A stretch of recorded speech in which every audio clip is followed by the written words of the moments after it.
to get back here, and they deserve everything they got. They just kept popping the helium out of our balloon like they did all season. But you know what? We'll be back next year. We'll be back. Let's go, Mets. That's right. Let's go, Mets. But you know what? Go Mets! Thank you, Mets! Jim sounded like a statesman. He was so nice and calm and cool. Hey, how about this? I think it's the coolest thing in the world. We got to sit in the dugout when nobody was looking. We totally did. And you took some of their nuts and bubble gum that they keep on the side. And a power bar, too. But you know... I asked the equipment manager for permission. He said, don't worry about it. Sure, go ahead. But Nemo, all of us, I think, are feeling it this morning, you know? That's a nice photo of us on the field. Isn't it nice? I'm going to say that. Yeah. This, of course, is before the bad news. All right, so we No, that night was Friday night, and we had a great game that night. 2 days before the bad news. Right. We are feeling it this morning, and if you're a Mets fan, you might be feeling, a whole variety of emotions. Maybe you need some medication. Let's bring in a psychologist. No kidding psychologist, Dr. Jeff Gardere. Thank you very much, Dr. Jeff. Always a pleasure. And also we have some Mets fans with us who may need a little counseling besides us. We've got Scott Skolnick and Pete Fogel. Welcome, guys. How you doing this morning? Horrible. Just got home a couple hours ago from the game. You did? Yeah. Are you feeling blue? Yeah, that's a good word for it, yeah. You know, you wait and go through all these playoff games and have all these hopes and... Damn. Dr. Jeff, is this serious stuff that we're talking about here? This is serious stuff with these Super Met fans. I think a lot of folks are really feeling down this morning. I know I was. But at the end of the day, we know with any grieving process that in time it does pass, and then we go on to being hopeful for next year, which is what we're going to do. Right. It's 126 days till spring training, 21 right? weeks. That's it. So opening day And 5 seconds. So really, what are you going through right now? How bad Horrible, do you feel? just because Horrible? Just because, they lose the game in the 8th inning, and then the following night they lose the game in the 9th inning. And you're winning, you're having a great time the whole game, and then all of a sudden it just collapses. So it's pretty bad. Right, because Dr. Jeff, you think that you got it in the bag, Yeah. right? And then all of a sudden, in the 9th inning, you're trailing. Yeah, but you know what? They fought to the bitter end, and that is the consolation. Yeah, well- It's not that they were just swept and that they were horrible. They really fought hard. People were holding their heads at the game. These guys. But that So makes Jeff, it more we've difficult. got 2 patients here, basically, for you. And they're in a big funk, and this could last a long time. Give them some advice. Let's see if we can all snap out of it. Well, the thing is, first of all, I know that you guys are very depressed about this, but you have one another. We have a support group. We can discuss these feelings, and this way you don't have to keep them inside. And you know, at the end of the day, that old saying is true. You gotta believe. You are mourning what these now? guys. In what? In you next gotta year? believe in next year, in the miracle, the fact that they were there and they'll be there again. But guess what? No matter what if it doesn't happen for another 29 years? What if that happens? They'll still be there. If it's another 29 years. And this is what's so beautiful about the funk that they're in. Yeah. That they never give up. It's like a marriage that is dysfunctional, but you don't divorce. You try to work it through, and that's what they're doing. And I'm so proud of you. I hope that makes you feel a little bit better. Yeah, I'm kind of depressed though. It makes us feel a little better, but I don't know if misery loves company when you're a Met fan. Huh. Well, we got to snap them out quicker. I mean, do they need to do some kind of exercise? Medication. Maybe they need a dance party. We put on some music and they dance. What do you think? Well, I love the dance party part, but I don't know whether these guys are going They to don't look like dancers to me. They I don't look like Do you dancers. guys dance? What do you do for a living, sir? I'm actually one of the promoters at the Bitter End in New York City. Oh, you're Great kidding dancer. me. So you like music. Why don't you like to dance? Well, I'm just too big to dance. Now you're How about you? I'm a car dealer. All right, so listen. Are you guys going to work today? No, Really? In protest we or don't what? really work. We just won't go to Met games. You know, I get a feeling that they really love the misery. I would imagine that you would have loved it if they won the World Series. But I think you guys take some solace in this misery because for the longest time, the New York Mets were about losing, and you were there while they were losing and enjoying it. They loved it when the place was empty. The stadium was empty. I know how we're going to turn some frowns upside down. Stay with me on this. Halloween. Oh boy, did we have a cool party. How about a little party recap, huh?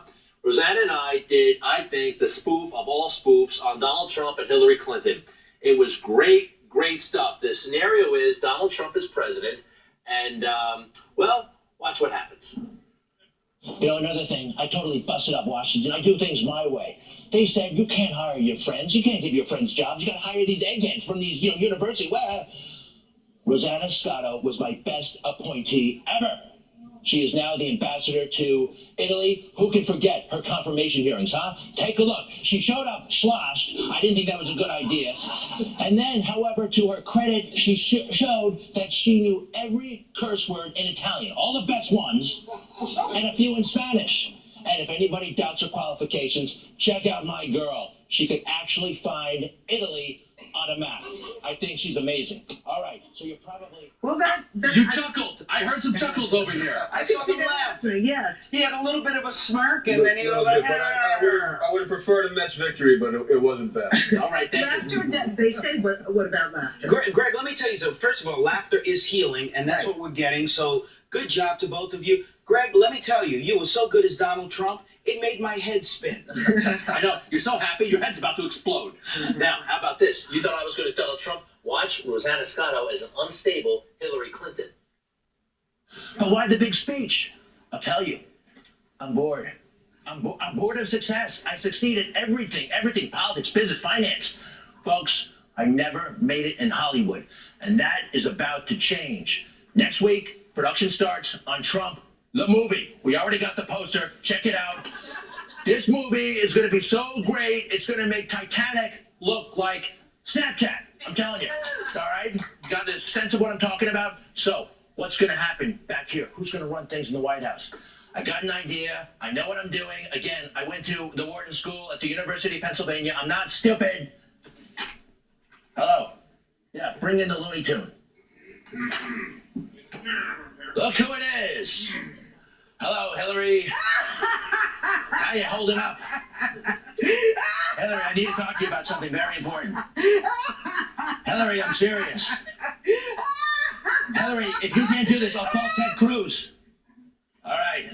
Now, Hillary, listen. I was thinking about making you president. We need an unpredictable Wow, I'm glad president. that laugh, really, it was like a big belly laugh. Let's stay with this. All right, Cuckoo Bananas, I think she can do it. Swear her in as president. All right, listen, I don't have a Bible. I do have a book. I have one of my books. Save it. Put your elbow on that book, okay? Just try to wrestle it over there, okay? Put the elbow on the book. Oh, I got another one right here. Don't worry about it. You can raise your hand. Just, all right, stay with me on this. Hillary, what's your middle name again? Clinton, Dennis Rodman Clinton, do hereby solemnly pledge that I will support, defend, all that jazz. Right, all that jazz. From all enemies, foreign, domestic, and Canadian. Right. Right. You can do that? Pretty please. I'll be best friend. Pretty please. You know something? I'll throw in my personal I photo. can't believe I have to say this. Hillary, I don't think you have the temperament or the right mindset to be president. I don't think you're presidential enough. Ladies and gentlemen, I think we kind of pulled that off. Good luck, Donald Trump. Good luck, Hillary Clinton. Welcome to our Halloween party, huh? What do you think? Our finest hour, Rosanna. That was fun. You That played was the fun. nut job very well. It's very close to me. How are our guys doing over here? And we got them to smile. That's I good. should say you got them to Okay. smile. Watching you guys do. Really? So you feel that a little bit better? made me feel You know what?